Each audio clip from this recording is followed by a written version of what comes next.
جیسے ہی ہمارے ہاں پیرنٹس کو پتہ چلتا ہے کہ ان کے کسی بچے کا کوئی جینڈر ڈس آرڈر آ گیا ہے بائی برتھ، تو وہ اٹھا کے اس کو کسی مزار کو پہ دے آتے ہیں.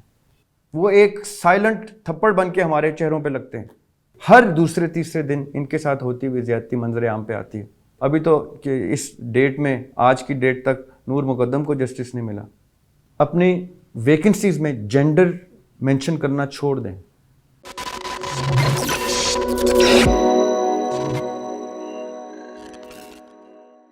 اچھا، اب جینڈر ایکوالٹی میں ایک بڑا پینفل ایسپیکٹ ہے جو میں لازمی ڈسکس کرنا چاہتا ہوں.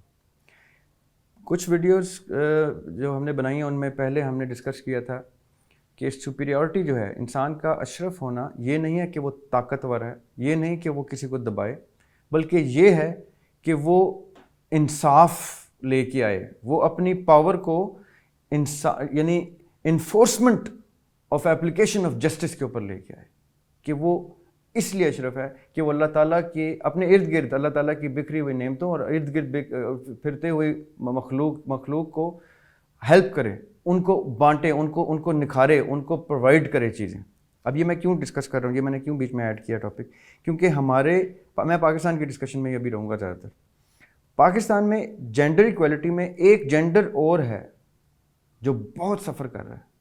جب آپ سوسائٹی میں انصاف لے کے آتے ہیں، جب آپ سوسائٹی میں جسٹس لے کے آتے ہیں کہ رائٹس ملنا شروع ہوں سب کو، تو ایک جینڈر ایسا بھی ہے جو بائی برتھ کسی ایسے ڈس آرڈر کا شکار ہوتا ہے کہ جیسے ہی ہمارے ہاں پیرنٹس کو پتہ چلتا ہے کہ ان کے کسی بچے کا کوئی جینڈر ڈس آرڈر آ گیا ہے بائی برتھ، تو وہ اٹھا کے اس کو کسی مزار کو پہ دے آتے ہیں، یا اٹھا کے کسی ایسے ادارے کو دے آتے ہیں کہ ایز اف کہ وہ کوئی کھلونا تھا کہ وہ پسند نہیں آیا آپ کو، ایز اف کہ وہ کوئی تحفہ آیا تھا کسی کی طرف سے، وہ آپ کے مطلب کا، آپ کی فیوریٹ کلر نہیں تھا تو آپ نے کسی کو تحفے میں دے دیا. آپ اس کو ڈس اون کر دیتے ہیں، اپنے بلڈ کو ڈس اون کر دیتے ہیں. میں نے بہت وقت اس کے اوپر اسپینڈ کیا ہے. میں نے بہت اوور دا ایئرس جب مجھے موقع ملا ہے، میں نے ادر جینڈرز کے اوپر میں نے ریسرچ کی ہے، لوگوں سے ملا ہوں، میں جا کے ان سے ملا ہوں، ان سے ڈسکس کیا. یہ ایک بڑا پینفل کوشچن ہے میرے دماغ میں، جو دین کے لحاظ سے اور اخلاقیات کے لحاظ سے ایک بڑی ویلیو رکھتا ہے کہ ہم اس چیپٹر کے اوپر کیا کر رہے ہیں. پریکٹیکلی ہم پوری عمریں گزار کے مر رہے ہیں، مرتے جا رہے ہیں جنریشنز اینڈ جنریشنز، اور ہم اس ٹاپک کو اس اسٹگما کی وجہ سے ٹچ ہی نہیں کر رہے. کہ یار خواجہ سرا ایک ٹرم ایگزسٹ کرتی ہے پاکستان میں، اور ایک بہت کثیر پاپولیشن ہے ان کی، اور ہوا یہ ہے کہ ان کو بھی جب رائٹس نہیں ملے، انہوں نے بھی جب دیکھا when they gave up, they practically gave up کہ یہ مرد اور عورتیں دونوں ہمارے لیے کبھی کچھ نہیں کریں گے، تو وہ بیچارے ایسے پروفیشنز میں آ گئے، مانگنے پہ آ گئے، خیرات لینے پہ آ گئے، جبکہ ان کو اللہ تعالیٰ نے تمام ان نعمتوں سے نوازا ہے، میں ریپیٹ کروں گا، تمام ان نعمتوں سے نوازا ہے جن نعمتوں کے استعمال میں لا کے وہ باقاعدہ سوسائٹی کو بلڈ کرنے میں رول پلے کر سکتے ہیں. وہ باقاعدہ وہ نوکریاں اور وہ کام کاروبار کر سکتے ہیں جہاں پہ مرد اور عورت پائے جاتے ہیں. لیکن ہم ان کو ایسے نظر انداز کرتے ہیں جیسے ہمارا حق ہے ان کو نظر انداز کرنا، جیسے ہماری ڈیوٹی ہے، ہمیں حکم آیا کہ ان کے اوپر سے گزر جاؤ. آپ یقین کریں، ابھی آپ over the next few weeks ہم کچھ ویڈیوز میں پرٹیکولرلی خاص طور پہ اس چیپٹر کے اوپر، دا تھرڈ جینڈر کے اوپر ہم ایک سیر حاصل گفتگو کر کے، ہم تو بلکہ ایک کچھ ہمارے لوگ ہیں ان کے ساتھ مل کے ان کے اوپر ایک باقاعدہ موشن پکچر بنانے کا پلان کر رہے ہیں، کیونکہ ہر دوسرے تیسرے دن ان کے ساتھ ہوتی ہوئی زیادتی منظر عام پہ آتی ہے اور ان کو جسٹس نہیں ملتا. آپ چھوڑیں ابھی تو کہ اس ڈیٹ میں، آج کی ڈیٹ تک نور مقدم کو جسٹس نہیں ملا. وہ عثمان مرزا والا کیس ابھی تک چھپا ہوا ہے. ابھی تو انفلوئنشل لوگوں کو، یعنی اثر و رسوخ والے لوگوں کو جسٹس نہیں ملا. یہ تو چیپٹر آپ سمجھیں کہ ہمارے کاغذوں میں ایگزسٹ ہی نہیں کرتا، دا تھرڈ جینڈر اور دی ادر جینڈر. لیکن میں آپ کو کچھ باتیں پروڈکٹیو بتانا چاہتا ہوں. اگر ابھی بھی آپ اپنے اداروں میں اپنی ویکنسیز میں جینڈر مینشن کرنا چھوڑ دیں اینڈ ایکسپیکٹ کہ there could be a woman coming for an interview, there could be khwaja sira coming for an interview, give them the chance. اس کو شکل, رنگ اور کسی جینڈر کے اوپر نہ ایویلیویٹ کریں, بلکہ پردہ لگا دیں انٹرویور اور انٹرویوئی کے درمیان میں, اس کی وائس بھی کمپیوٹرائز کر دیں, تب انٹرویو لیں, تب آپ کریں گے جسٹس. پٹی باندھے آنکھوں پہ, وہ جو عدل کی پٹی ہے کہ ہم نہیں دیکھتے کہ سامنے کون ہے.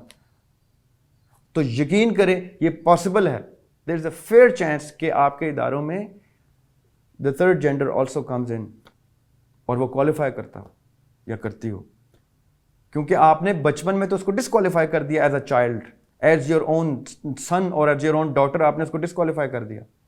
لیکن اس نے, اللہ تعالیٰ نے اس کو زندگی دی ہے اور اس نے کوالیفائی کیا ایز اے ہیومن بینگ. وہ پایا جاتا ہے سڑکوں پہ, وہ دیکھا جاتا ہے, وہ کبھی آپ کو ٹریفک لائٹ پہ آپ سے پیسے مانگ رہا ہوگا, کبھی اس کو کوئی فورسفلی الٹے سیدھے پروفیشنز میں ڈال رہا ہوگا, کیونکہ وہ ایگزسٹ کرتا ہے. اس کی ایگزسٹنس آپ ڈینائی نہیں کر سکتے. وہ جن بھوت نہیں آپ کے نظر نہیں آتا مجھے. لیکن آپ کر کیا رہے ہیں اس کے لیے؟ آپ اپنے اداروں میں, اگر آپ کے یتیم خانے ہیں, اگر آپ کے کچھ ایسے چیریٹی بیسڈ آرگنائزیشنز ہیں جہاں سکولز ہیں, ان کو زبردستی لے کے آئیں, ان کو پڑھانا شروع کریں. اگر آپ پڑھا نہیں سکتے کیونکہ ان بیچاروں کی ایجز اتنی ہو چکی ہیں, سڑکوں پہ بیچارے زندگیاں گزار چکے ہیں, تو ان کو اسکل سکھانے شروع کریں, ان کو کسی ہنر پہ ڈالیں, اور ان کو سوسائٹی میں ایک پروڈکٹیوٹی کی سینس میں دیکھیں کہ وہ آپ کی پاپولیشن کا ایک حصہ ہے. اس کو یوٹیلائز کریں اور اس کو رائٹس دیں, اس کو حق حلال کی روزی دیں, تو یقین کریں وہ چاہے گا کہ وہ حق حلال کمائے. لیکن ہم یہ کرتے نہیں ہیں. اب ڈسکشن جینڈر ایکوالٹی پہ ہے, تو خواتین کے حقوق کوئی نہیں آپ نے خالی دماغ میں رکھنا.